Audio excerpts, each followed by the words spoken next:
Olá pessoal, tudo bem? Professor Tony, e hoje nós vamos fazer a resolução da avaliação sobre dilatação, na verdade a recuperação dessa avaliação, a última atividade avaliativa que foi fornecida para vocês, tá? Então, de forma bastante rápida, eu vou falar das questões, foram 5 questões, cada questão valia 2 pontos, e foram questões bem simples, Então, eu creio que quem estudou foi bem, tá? Quem não obteve uma nota mínima nesta avaliação em si, tá? Foi porque realmente não deu a atenção necessária, Foram videoaulas que eu fiz, resumos, até a própria resolução da atividade anterior. Então, quem estudou tirou nota muito boa e teve gente que gabaritou essa prova, tá? Então, só para deixar essa questão aí, tá? Então, questão 1. Valia 2 pontos e dizer, em relação à dilatação térmica, é correto afirmar que... Então, as opções. Em barras e fios ocorre somente a dilatação linear, as demais dimensões não se alteram. Errado. No caso, em barras e fios, nós consideramos a dilatação linear. Isso não quer dizer que as outras dimensões não se alterem. Quer dizer que nós desconsideramos as demais dimensões. Então, essa está errada. A dilatação térmica ocorre em virtude da variação da temperatura sofrida pelo corpo. Correto. Então, dilatação térmica é uma variação das dimensões do corpo em virtude da variação de temperatura. Tá? Então, a dilatação térmica ocorre em função da variação de temperatura. Então, essa aqui está correta. Quando a temperatura aumenta, em geral, as dimensões dos corpos diminuem. As dimensões do corpo diminuem. Errado.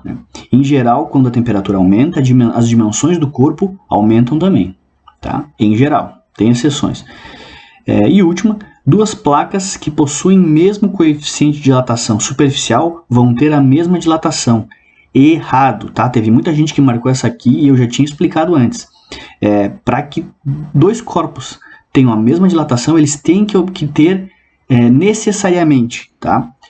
As mesmas dimensões, serem feitas do mesmo material, ou seja, possuírem o mesmo coeficiente de dilatação, e também eles têm que sofrer a mesma variação de temperatura. Então, duas placas elas vão ter que ter a mesma área inicial, vão ter que ter o mesmo coeficiente de dilatação superficial e vão ter que sofrer a mesma variação de temperatura. Se tiver apenas o mesmo coeficiente de dilatação, isso não quer dizer, ou não me garante que eles vão ter a mesma dilatação. Então, é incorreta essa opção. Das afirmativas que foram colocadas, a única que é correta é que a dilatação térmica ocorre em virtude da variação de temperatura sofrida. Tá bom? Questão 2. Assinale os fatores que são importantes para a dilatação linear. Então, aqui tem que cuidar. Isso aqui, ó, linear, tanto é que foi colocado em maiúsculo, Área inicial. A área inicial não é um fator relacionado com a linear, É com a superficial. Então, isso aqui não é. Comprimento inicial. Comprimento inicial é um fator relacionado com a dilatação linear. Então, ele é que a gente pode marcar. Variação de temperatura. A variação de temperatura ela está relacionada com as 3 dilatações, Tanto a linear, superficial, quanto a volumétrica. Então, é um fator que tem que ser marcado também. Formato do corpo. Em relação à linear, o corpo ele tem que ter apenas uma dimensão mais evidente, no caso, o seu comprimento. Agora, imagine um fio. Não importa se o fio ele está reto, se está dobrado, se o fio está formando um retângulo, um triângulo. Então, não me importa o formato do fio, desde que seja um fio ou uma barra. Então, o formato do corpo não influencia nesse caso, tá? E o volume final? O volume final, ele não se relaciona com nenhum das dilatações, O volume inicial, sim. O volume final, não. Tá? Então, as opções que se enquadram aqui seria comprimento inicial e variação de temperatura. E o único fator que ficou faltando para a dilatação linear é justamente o coeficiente de dilatação linear, que está relacionado com o material com o qual o corpo é constituído. Tá? Então, questão 2 é essa aí. Quem marcou apenas uma das opções ganhou 1 ponto. Teve pessoas que marcaram 3 opções, e se marcou 3 opções, 2 corretas, aquela terceira anula uma correta. Então, o quiz ele faz isso. Então, se você marcou 3 e 2 estão corretas, na verdade você não vai ganhar 2 pontos, você vai ganhar apenas 1 ponto. Tá? Se marcou 4, sendo que 2 corretas, você zera a questão, tá? Então, para cada questão errada, anula uma correta, mais ou menos assim, tá? Então, questão 3. Duas barras do mesmo material são submetidas à mesma variação de temperatura. Nessas condições, se a barra A tiver o dobro do comprimento inicial da barra B, né? Então, ó, se a barra A tiver o dobro do comprimento inicial, a barra A vai dilatar o dobro, tá?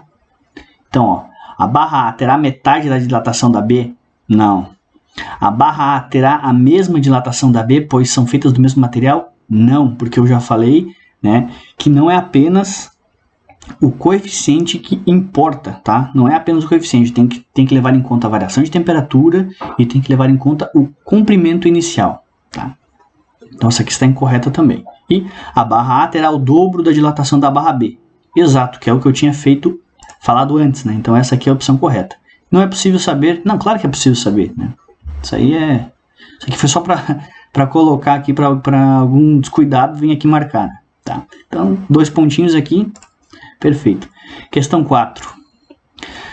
Essa aqui também era 2 pontos de graça e muita gente errou, tá?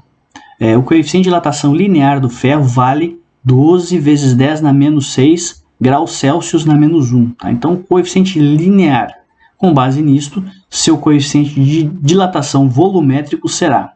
Pessoal, se eu tenho o linear e quero o volumétrico, o que eu tenho que fazer? Eu tenho que obter ele, né, a partir dessa relação que foi fornecida para vocês, onde o coeficiente volumétrico ele é obtido, né, quando você multiplica por 3 o coeficiente linear, tá? Então, o linear é em uma dimensão, multiplica por 3, você obtém o em 3 dimensões, que é o volumétrico, tá? É assim que a gente raciocina, tá bom?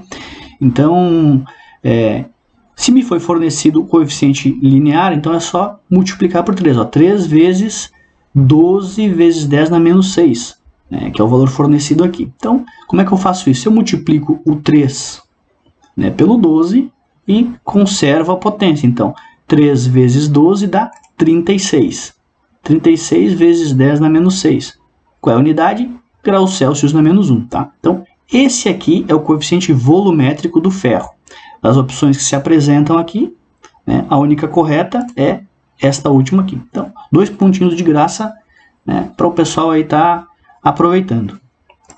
E a última questão, né, essa aqui é a única questão que de repente o pessoal poderia errar, né, porque foi uma que a gente não discutiu tanto assim, mas teve algumas coisas a respeito. Então, questão 5. Uma pessoa quer abrir um frasco de vidro com tampa de alumínio. A tampa está bastante justa e não solta. Sabendo que o coeficiente de dilatação linear do vidro é 8,5 vezes 10 na menos 6 graus Celsius na menos 1 e o coeficiente do alumínio é 25 vezes 10 na menos 6 graus Celsius na menos 1, aí ele dá as opções. A pessoa pode colocar o frasco em água quente. O alumínio vai se dilatar mais e o frasco poderá ser aberto. Então vamos pensar, ó. Eu não conheço as dimensões do objeto, tá? Mas então o que me foi fornecido aqui, as únicas opções que me foram fornecidas, ou melhor, as informações, né, que eu tenho, é a respeito da dilatação linear, tá? Do vidro, que é 8,5. Aqui, por um momento, né, esqueçam a potência, porque a potência dos dois é igual, tá? Então, um é 8,5 e o outro é 25. Tá? Quem é que apresenta o maior coeficiente de dilatação linear? É o alumínio. O coeficiente de dilatação, pessoal, ele se refere a como o material se comporta quando ele sofre uma variação de temperatura. Quanto maior o coeficiente, maior é essa variação, para mais ou para menos. Então, ou seja, o alumínio ele vai sofrer variações de dimensão maior do que o vidro, tá? Tanto se eu esquentar quanto se eu resfriar.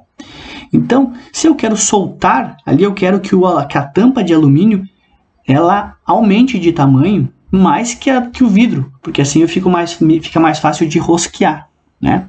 Então, a primeira opção fala que se eu colocar o frasco em água quente, o alumínio vai se dilatar mais e o frasco poderá ser aberto. Esta é a opção correta, tá? Mas vamos analisar as outras. Ó. A pessoa pode colocar o frasco em água fria. O alumínio vai reduzir suas dimensões menos que o vidro e o frasco poderá ser aberto. Errado. Se eu colocar em água fria, o alumínio vai reduzir suas dimensões mais que o vidro e vai apertar mais ainda a tampa, tá? A pessoa pode colocar o frasco em água quente, o alumínio vai reduzir suas dimensões. Bom, já está errado, né?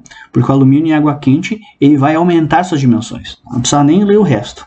E nenhuma das opções anteriores. Essa também está incorreta, né? Então, a opção correta é a primeira, que a pessoa pode colocar o frasco em água quente, o alumínio vai se dilatar mais e o frasco poderá ser aberto.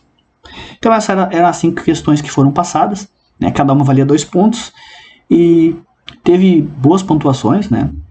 Teve várias pessoas que gabaritaram a prova, mas infelizmente tiveram algumas que não aproveitaram essa oportunidade que foi dada, né? Espero que mais à frente, estudando um pouquinho mais, ou se dedicando, ou prestando mais atenção de repente nas questões, vocês possam tirar uma nota, né, muito boa, tá bom? Então, vocês terão mais uma oportunidade ainda, creio eu, tá? Então, tenham uma boa semana de estudos e até a próxima.